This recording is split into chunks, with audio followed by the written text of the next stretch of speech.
Let's have a look at Bukayo Saka. 23 Premier League games, which is the same. 10 goals, which is 2 more. 7 assists, which is the same as Phil Foden. Why is he not world class? Because I don't think he's done it at the top level, winning trophies in a team like this and been. It's safe to say this video caused a bit of a stir online. Ferdinand received a lot of backlash to this take by Arsenal fans, so much so that the former United defender was tormented by gooners on a Ryanair flight back to Porto in late February. Just yesterday, Rio's brother Anton relitigated this debate by claiming that Kobbie Mainoo is better than Bukayo Saka when he was 18. An outrageous claim, by the way. So how do I feel about these comments? I think it's right to point out that in a time of commercialised online content, people are always looking for a take that's going to provoke people and garner clicks. And Ferdinand and TNT Sports probably knew what they were doing to an extent. And that's fine. Ultimately, the term world class is arbitrary. It's all semantics. Everyone has a different perception of the term, and it's all essentially made up. However, to me, it does feel like there's a little bit of a kickback from non-Arsenal people about how good Bukayo Saka just is. And I'm going to be honest, it does irritate me a little. I think some of it is about the aesthetic profile of the player. The general public's utopian build of a winger is someone in the mould of a Ronaldinho, an Eden Hazard, a young Cristiano Ronaldo. Someone with a technical flair who comes with a certain aesthetically pleasing style of movement with the ball. I think this has always been why there's been some distortion of the feeling towards Mo Salah, an obviously absolutely elite player, but one who has more of a unique running style that doesn't fit with the archetypal crowd pleaser. And listen, I'm not saying Bukayo Saka's on par with these players as of yet, or has achieved anywhere near close to what they have in the game.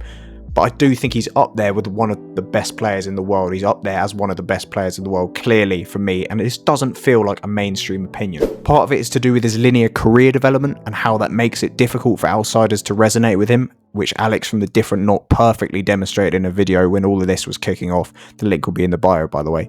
Part of it for me is this Salah effect. He's aesthetically more unique on the ball than some of these sort of very smooth, fantastic dribbly wingers. I'm not going to sit here and engage in this futile world-class debate, but I did want to make a video on why I think he is so special and why Arsenal fans love him so much. He deserves even more flowers. I want to start with the human aspect, the soft factors if you will. When I think about what makes Bukayo Saka so special to us, it's more than what he just does on the pitch.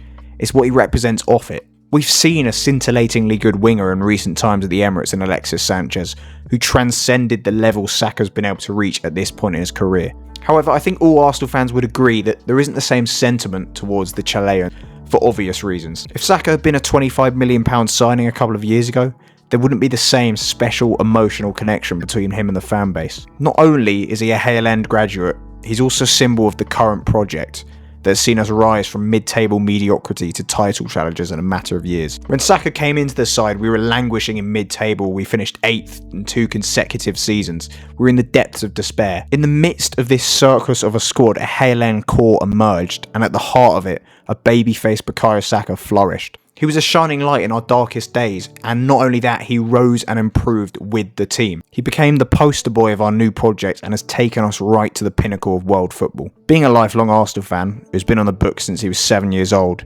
it's easy for Arsenal fans to resonate with him. He's living all of our dreams in front of us. And listen, it obviously helps that he's very, very good. While certain academy players have flirted with the prospect of being that academy star boy in recent years, you know, the likes of Jack Wilshere and even Alex Iwobi, no one has made a major impact on a first team that's been competing for football's biggest honours since perhaps Ashley Cole. And Cashley arguably ruined his Arsenal legacy by joining Chelsea, and even when he was here, he was part of the armoury amongst superstars. Bukayo Saka is the superstar in this Arsenal team. I think, with all things considered, he could arguably be the greatest player this club has ever produced. Or at least, he's very likely to show that he is in the coming years. And all of this hasn't even touched on his likeable personality and demeanour off the pitch.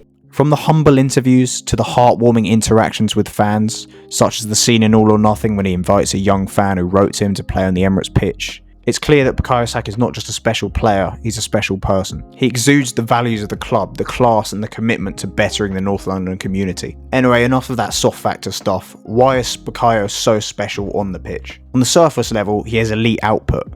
16 goals and 13 assists in all competitions this season puts him in the 89th percentile for goal contributions per 90, or the top 11% for players in his position in Europe's top 5 leagues. On the underlying level, his 0.66 non-penalty expected goals plus expected assists per 90 places him in the 93rd percentile, or top 7% for players in his position in Europe's top 5 leagues. His outrageous output clearly is no mirage. I'd argue a good wide forward is able to get into very good goal-scoring positions and get good shots off regularly. Predatory goals against Liverpool and PSV this season are a good example of Saka doing this. A good wide forward is able to lay on good goal-scoring chances for teammates with accurate cutbacks at the byline and crosses to the back post, an attribute that Saka has actually trademarked over the years, with goals for Leandro Trossard at Chelsea and Kai Havertz at Brentford coming to mind this season. A great forward can be both a constant goal threat and a creator at the same time, and Saka does both. An elite forward is capable of producing those individual moments of brilliance on a more regular basis than most others can. Goals against Nottingham Forest this season and Manchester United last season demonstrate Saka's ability to do this. It's not only his work in the final third though that makes Bukayo so good. In football discourse, I often feel something that's often forgotten or undervalued is ball progression.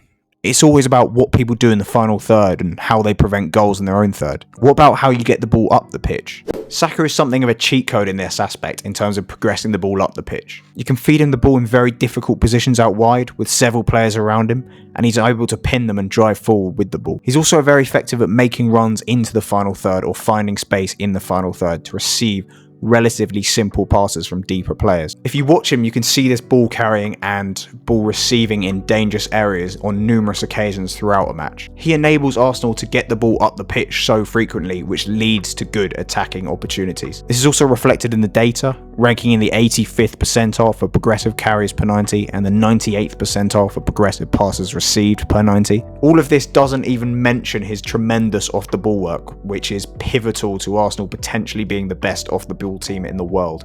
I was listening to the Double Pivot podcast recently, a great football analytics pod, and they were trying to identify a player Saka compares to. And you might be surprised who they came up with, but they said Iron Robin. Even they admitted that was slightly off the mark. However, when you think about it, there are some similarities. Neither Robin nor Saka possess absolutely explosive pace, but both players possess similar approaches to take on a fullback. It's quite hard to explain this similarity, but it kind of feels like when they receive the ball, they slow down and carefully weigh up how to manipulate the ball into position to carry out the next action and create a yard of space, using their immense upper body strength and immaculate close control.